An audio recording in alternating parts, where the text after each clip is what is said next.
السلام علیکم ورحمۃ اللہ وبرکاتہ۔ اللہم صلی علی محمد وعلی آل محمد کما صلیت علی ابراہیم وعلی آل ابراہیم انک حمید مجید۔ میرے محترم دوستو، ابھی ہمارے سامنے جو آنے والا مہینہ ہے وہ رمضان کا مہینہ ہے۔ رمضان کا مہینہ سایہ فگن ہونے والا ہے۔ اللہ کے نبی صلی اللہ علیہ وسلم فرمائے شعبان میرا مہینہ ہے۔ بولے آپ صلی اللہ علیہ وسلم کیا بولے؟ شعبان میرا مہینہ ہے۔ اللہ کے نبی صلی اللہ علیہ وسلم شعبان کے مہینے میں بھی روزہ رکھا کرتے تھے۔ صحابہ رضی اللہ عنہم پوچھے یا رسول اللہ صلی اللہ علیہ وسلم کیا ہم بھی شعبان کے مہینے کے روزے رکھیں؟ تو اللہ کے نبی صلی اللہ علیہ وسلم فرمائے نہیں بولے اللہ تبارک و تعالیٰ مجھے شعبان کے مہینے میں جو روزے رکھتا ہوں اللہ تعالیٰ مجھے کھلاتا ہے، مجھے پلاتا ہے، بولے اللہ کے وسلم۔ اور بولے کہ اللہ کے نبی صلی اللہ علیہ وسلم کے اندر اللہ تبارک تعالیٰ ایسی طاقت دیے تھے کہ اللہ کے نبی صلی اللہ علیہ وسلم شعبان کے بھی مہینے کے بھی روزے رکھتے تھے، پھر رمضان کے مہینے کے پورے روزے رکھتے تھے۔ اسی لیے امت کو حکم دیا گیا ہے کہ رمضان کے روزے رکھو۔ شعبان میں روزے رکھنے سے کیا ہے؟ کمزور ہو جاتے، ہم انسان کیا ہے؟ کمزور ہو جاتے۔ تو اللہ کے نبی صلی اللہ علیہ وسلم نے فرمائے کہ رمضان کے روزے رکھو۔ اور یہ روزے جو ہے رمضان کے میرے دوستو، اللہ تبارک تعالیٰ کلام پاک میں فرما رہا، رمضان کے مہینے کے اندر ہی اللہ نے کلام پاک کو نازل فرمایا، اور رمضان کے مہینے کے اندر اللہ تبارک تعالیٰ روزوں کو فرض قرار دیے۔ ایسا نہیں ہے کہ اللہ تبارک تعالیٰ ہمیں ہی روزے رکھنے کا حکم دیے، پچھلی امتوں کو بھی اللہ تبارک تعالیٰ روزہ رکھنے کا حکم دیے تھے۔ یا ایھا الذین آمنوا کتب علیکم الصیام کتب علیکم الصیام کما کتب علی الذین من قبلکم لعلکم تتقون۔ اے ایمان والو، تم پر روزے فرض کر دیے گئے۔ روزے کیا کرے؟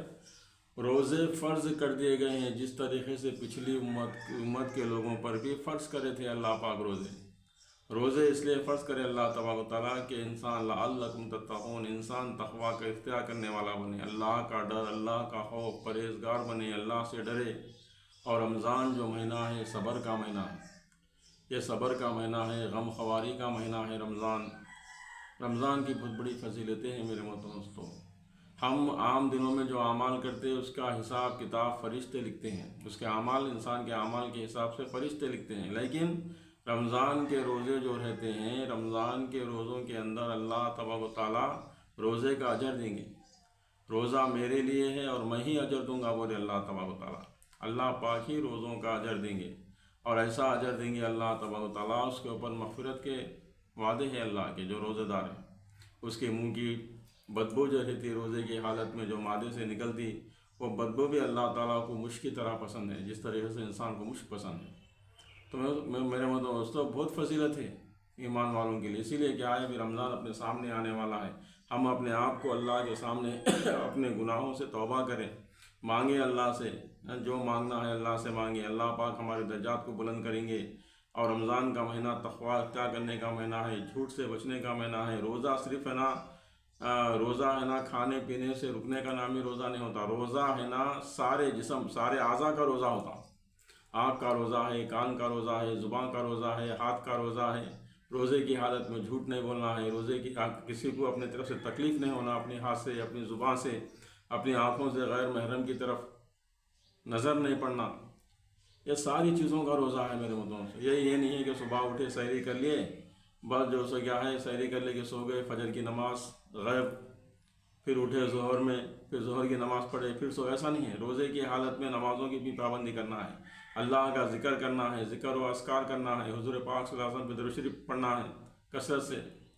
تو یہ رمضان کا مہینہ ہم جیسے گنہگاروں کو دیا اللہ تبارک و تعالیٰ، ہم جیسے گنہگاروں کو ہماری مغفرت کرنے کے لیے۔ اللہ تعالیٰ مغفرت کے بہانے ڈھونڈتے اللہ تعالیٰ، کون بندہ میرے پاس توبہ کر کے آئے گا۔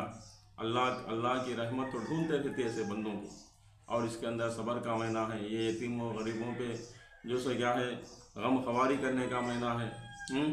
اور اس کے اندر کیا ہے میرے دوستو، رمضان کے اندر اللہ تعالیٰ ایک فرض نماز پڑھیں گے تو 70 فرض نمازوں کے برابر ثواب دیں گے اللہ تعالیٰ۔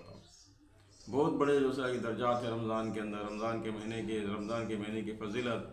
اللہ تبارک تعالیٰ مجھے اور آپ کو رمضان کے مہینے کی فضیلت کو سامنے رکھتے ہوئے اللہ سے ڈرنے اور اللہ کے سامنے گڑ گڑانے کی توفیق نصیب فرمائے۔ وآخر دعوانا الحمدللہ رب العالمین۔